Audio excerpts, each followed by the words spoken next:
Shalom teman-teman, saya Jeremy Stinjak. Hari ini akan menjelaskan tentang sejarah gereja di Asia. Sejarah gereja di Asia, pertama-tama kita harus mengetahui apa makna belajar sejarah gereja di Asia. Makna belajar sejarah gereja di Asia yaitu mengetahui bagaimana respon-respon orang Asia terhadap panggilan Allah dalam Yesus Kristus pada saat itu, dan kita boleh memahami karya Allah dalam diri orang-orang Asia pada zaman masa lampau. Kedua, dapat melihat keunikan Asia dalam sejarah gereja yang di mana Asia merupakan daerah lahirnya Yesus Kristus. Di sini juga kita boleh mengetahui bagaimana perjalanan Injil dibawakan rasul-rasul masuk ke dalam Asia. Keempat, mengetahui penghambatan gereja berkembang di Asia. Kelima, dapat menelusuri sejarah gereja Asia zaman lama. Dapat mengetahui gambaran umum permulaan gereja di Asia. Dan yang ketujuh, dapat melihat bagaimana kesulitan-kesulitan mengabarkan Injil di Asia. Selanjutnya kita boleh juga mengetahui bagaimana pekabaran Injil adalah berpusat di Antioquia. Kita boleh melihat di dalam Kisah Para Rasul pasal yang ke-11 ayat yang ke-19 sampai 21 dan pasal yang 14 dan ayat yang ke-26. Di sini juga kita boleh mengetahui bahwa lewat jalur perdagangan juga sebagian besar mendukung perluasan gereja di Asia. Bagaimana saat itu dengan cara berdagang dapat memudahkan berkomunikasi dengan orang-orang di zaman itu. Gereja mula-mula di Asia.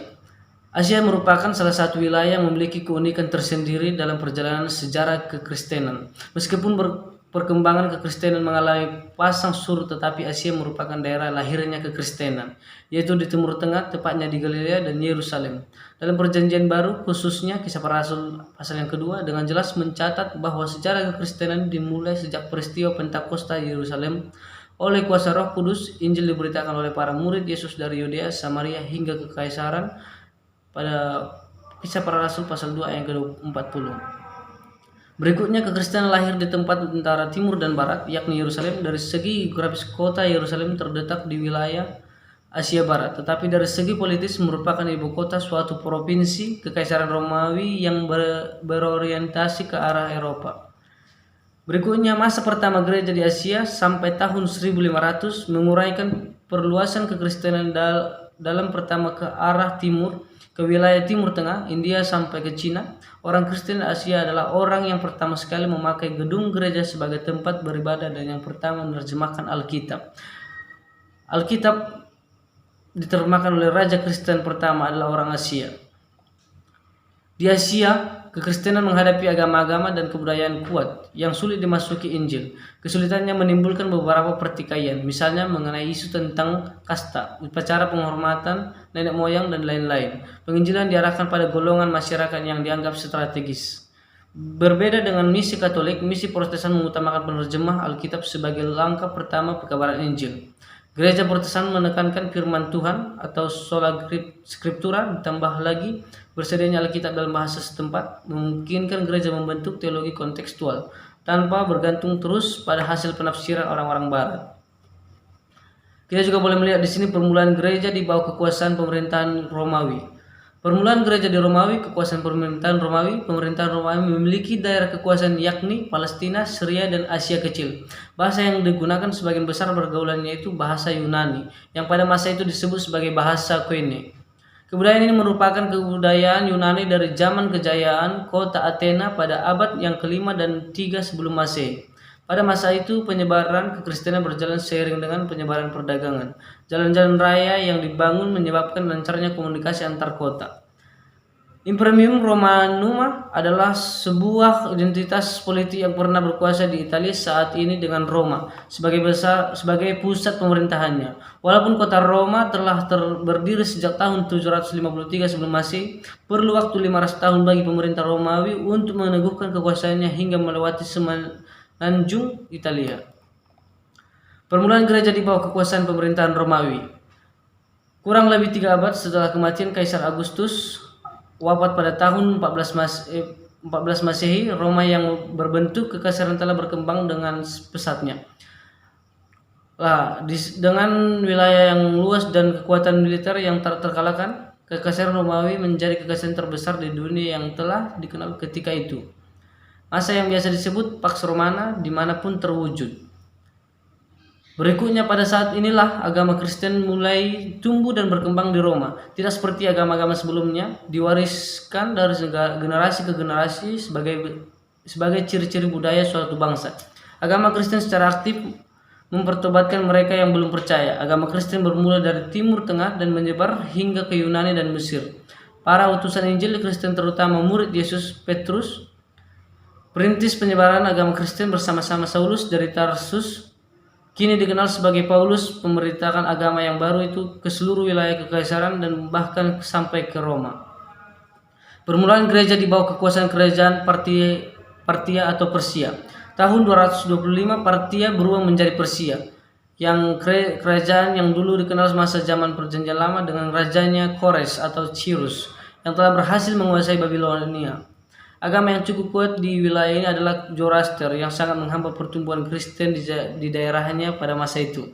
Kerajaan Persia telah menguasai daerah barat tengah mulai abad ke-6 sampai abad ke-4 sebelum Masehi. Pada tahun 2025 Masehi, provinsi Persia memberontak melawan kekaisaran Partia. Dalam waktu 1 tahun mereka merebut kekuasaan di seluruh daerah kekaisaran Partia dan memproklamirkan Ardashir sebagai raja pertama dinasti Sasanid. Berikutnya pada tahun 2026 agama Zoroaster dinyatakan sebagai agama negara Persia. Gereja berkembang di Persia namun tetap merupakan kelompok minoritas. Agama Zoroaster atau agama negara sesudah tahun 2226 mempunyai susunan kepercayaan yang kuat di hierarki magus melawan agama-agama lain. Dan dengan demikian gereja bertahan sampai akhirnya pada tahun 410 diberi status minoritas resmi dalam negara bukan Kristen. Permulaan gereja di bawah kekaisaran Cina. Di sini kita boleh melihat bahwa Cina adalah negeri yang sangat luas. 2 abad sebelum Kristus, negara ini sudah sangat kuat menganut Konghucu yang didirikan oleh Qin Shi Huangdi pada tahun 221 sampai 210 sebelum Masehi. Masa inilah tembok besar Cina dibangun dengan tujuan untuk melindungi daerahnya dari seragam suku-suku liar. Kemudian dinasti ini diganti oleh hierarki dinasti Han pada tahun 206 sebelum Masehi sampai 220 Masehi. Mulai dinasti inilah bangsa Cina mempunyai minat luar biasa melakukan perdagangan ke berbagai penjuru dunia. Ada beberapa negara yaitu India, Persia, Syria hingga ke Asia Barat. Berikutnya, kita boleh melihat masa semangat perdagangan inilah kemudian muncul istilah jalan perdagangan sutra dari Cina. Jalan ini kemudian menjadi jalur perdagangan Cina ke dunia luar, demikian sebaliknya. Yang sekaligus dimanfaatkan oleh para misionaris, para penginjil Persia, Mesopotamia untuk memperluas Injil hingga ke timur jauh, Cina. Di sini juga kita melihat pengenalan agama Kristen ke Cina dimulai dari gereja Nestorian yang memiliki pengaruh Injil dari Suria ke Cina dan dari Mongolia ke India, karena dipacu oleh pada saatnya jalur perdagangan yang menyebar ke wilayah-wilayah Asia Tengah, yaitu wilayah yang dihuni oleh para penyembah berhala. Bukti pengenalan agama Kristen ke Cina dapat dilihat dari monumen yang ditemukan oleh para buruh pada tahun 1623 Masehi, masa dinasti Tang, ibu kota Chang'an. Monumen tersebut didirikan tahun 781 Masehi dan sebagai tanda untuk merayakan kedatangan agama Syria yang termasyhur ke Cina. Monumen ini juga memberitakan kedatangan misionaris Nestorian ke ibu kota Cina pada tahun 635. Berikutnya kita boleh melihat permulaan gereja di bawah kekuasaan India. India adalah asal agama Buddha yang masa abad pertama penyebarannya cepat meluas ke seluruh wilayah Asia. Satu ciri yang sangat menonjol adalah sistem kasta masyarakat India yang dipengaruhi oleh agama Hindu. Sistem kasta ini juga merupakan faktor penghambatan perluasan kekristenan di India karena termasuk inti pokok kebudayaan Hindu. Dalam kitab suci Hindu Veda menggambarkan 4 golongan utama, yaitu Brahman yang artinya iman dan pemikir, Ksatria artinya penguasa, Waisya artinya pedagang, petani dan tukang, dan Sudra artinya buruh, pekerjaan pegawai sederhana. Dan yang terakhir disebut Paria atau di luar kasta yang tidak dapat disentuh. Setiap kasta mempunyai fungsi dan peranan dalam keseluruhan masyarakat. Adanya sistem kasta ini menimbulkan pokok persoalan bagi misi Kristen, yaitu apakah seharusnya kasta ditolak sebagai suatu sistem keagamaan yang tidak dapat dipisahkan dari agama Hindu atau dibiarkan sebagai sistem sosial saja? Para utusan Injil ingin menyesuaikan diri sejauh mungkin dengan kebudayaan India, tetapi enggan menghindari bahaya sinkretisme. Menghadapi masyarakat India yang bertingkat-tingkat, kasta manakah yang seharusnya diprioritas dalam pengabaran Injil ini? Ada yang menganggap bahwa kasta tertinggi yang strategis, sedangkan yang lain menganggap kasta rendah lebih terbuka terhadap kekristenan. Berikutnya permulaan gereja di Edessa. Beberapa negara kecil di dalam Kekaisaran Romawi yang berujung untuk mempertahankan kedudukan mereka sebagai negara mereka, yang terfokus pada kerajaan Osrohoene yang ibu kotanya adalah Edessa atau Irak. Peta modern ada di hulu sungai Eufrat hingga Teluk Persia. Masa abad pertama adalah wilayah kerajaan Mesopotamia bagian. Berikutnya makna penting dari perkembangan gereja di Edessa. Edessa adalah kerajaan Kristen pertama di Asia atau pengaruh Kristenan Raja Edessa masa abad pertama. Di Edessa pertama sekali diterjemahkan Kitab Perjanjian Baru bahasa aslinya Yunani ke dalam bahasa Syria tahun 200 Masehi. Pada waktu itu bahasa Syria adalah bahasa pengantar di seluruh wilayah Persia. Demikian juga di gereja. Bangunan gereja pertama di Asia ditemukan di Edessa, dibangun oleh Raja Abgar yang ketujuh segera setelah ia menjadi Kristen. Data yang boleh kita lihat atau laporan yang dapat dirujuk memahami kapan dilakukan usaha pekabaran Injil di Edessa. Yang pertama, dalam tulisan Eusebius tahun 320 yang menyinggung bahwa Raja Edessa itu Raja Abgar kelima, hidup pada zaman Yesus. Yang kedua, sebuah dokumen Syria yang berjudul Doktrin Adai, ditulis kira-kira tahun 390 sampai 430 Masehi, melaporkan masa tibanya Adai atau nama lain Thaddeus sebagai Rasul Mesopotamia di Edessa. Ketiga, juga melalui dokumen Syria dikatakan adanya kelanjutan hasil usaha pengabaran Injil Adai, di mana ada 4 kelompok yang berbeda menerima dan menunjukkan usaha pengabaran Injil itu dari para bangsawan, pemimpin agama suku setempat, orang-orang Yahudi yang ahli Taurat dan kitab-kitab, dan kelompok yang paling berhasil adalah kelompok masyarakat umum dikarenakan tekad dan kemauan untuk memberitakan Injil yang mereka terima. Berikutnya kita boleh melihat 2 tokoh Kristen terkemuka di Edessa, yaitu yang pertama Tatianus yang hidup kira-kira tahun 130 sampai 200 Masehi, seorang yang lahir di Assyria atau Mesopotamia Utara, memperoleh pendidikan filsafat di barat Roma, dikenal sebagai seorang yang ahli Alkitab, bahasa dan asketik. Kedua, Bardaisan atau Bardaisanes pada tahun 150 sampai 222 Masehi. Bardaisanes atau nama Latin Bardaisanes lahir di Edessa tahun 154, seorang yang olahragawan, bangsawan atau orang tuanya bangsawan Persia yang mengungsi ke Osroene atau penyair ahli filsafat, adalah teman Raja Abgar yang ke-8. Berikutnya kita boleh melihat munculnya Islam pada saat itu di Asia. Yang pertama, latar belakang lahirnya Islam, bahwa agama Islam sudah menjadi kebenaran mutlak. Agama Islam lahir dimulai dari masa lahirnya Muhammad pada tahun 570 Masehi. Namun sebelum itu, bahwa dari latar belakangnya, keluarga Muhammad berasal dari suku Quraisy, sebuah suku bangsa Arab yang sudah memiliki pengaruh yang kuat untuk wilayah sekitarnya pada masanya hingga sekarang. Untuk memahami lebih jelas latar belakang lahirnya Islam sebagai agama, harus dipahami keadaan umum bangsa Arab abad-abad pertama hingga lahirnya Muhammad akhir abad ke-6. Secara geografis, wilayah Arab dikelilingi oleh 2 negara besar, yakni Kekaisaran Romawi di sebelah barat dan Kerajaan Persia di sebelah timur. Yang hingga abad ke-6, kedua negara itu sudah mempunyai peradaban kaya yang secara politis kedua negara ini hingga abad ke-6 saling menyerang satu sama lain. Ada 2 keadaan yang mempengaruhi terjadinya perubahan di negeri Arab masa akhir abad ke-6. 2 keadaan ini adalah berlangsungnya gerakan penduduk dari satu negeri ke negeri yang lain, dan kedua munculnya Islam sebagai agama baru di Arab. Kedua pengaruh inilah yang menentukan berhasilnya Arab melakukan invasi atau negeri-negeri di sekitarnya. Oleh karenanya, masa abad pertengahan sejarah gereja pada abad 11 sampai 14, penaklukan Arab sangat berhubungan dengan terjadinya perang salib. Kita juga boleh melihat masa awal Muhammad bertindak sebagai nabi tahun 610 Masehi, saat awal ia mengalami kesulitan tersendiri meyakinkan orang Arab akan kepercayaan baru yang ditemukannya. Dalam sejarah Islam, salah satu tantangan paling berat di hadapan Muhammad masa awal pertumbuhan Islam bersumber dari suku Quraisy sendiri.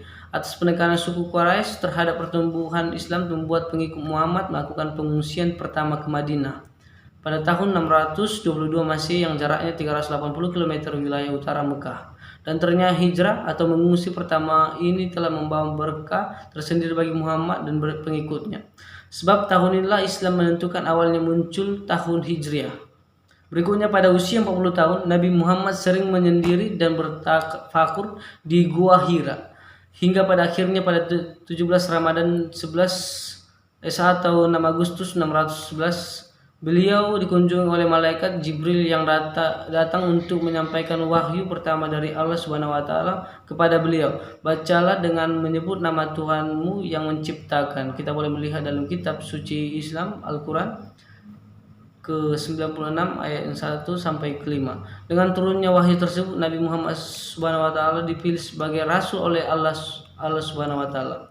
Satu hal dapat ditekankan bahwa hingga masa abad ke-6, perluasan kekristenan dan pengabaran Injil di seluruh dunia telah berlangsung dengan mapan. Kemapanan agama Kristen hingga masa ini, gereja telah dapat bertahan di tengah hancurnya kekaisaran Romawi di bagian barat. Jerman sebagai suku bangsa dominan di Eropa telah berhasil dikristenkan. Kekaisaran Bizantium juga masih kuat dengan peradaban Kristen Ortodoks yang sangat tinggi walaupun kelompok minoritas di Persia.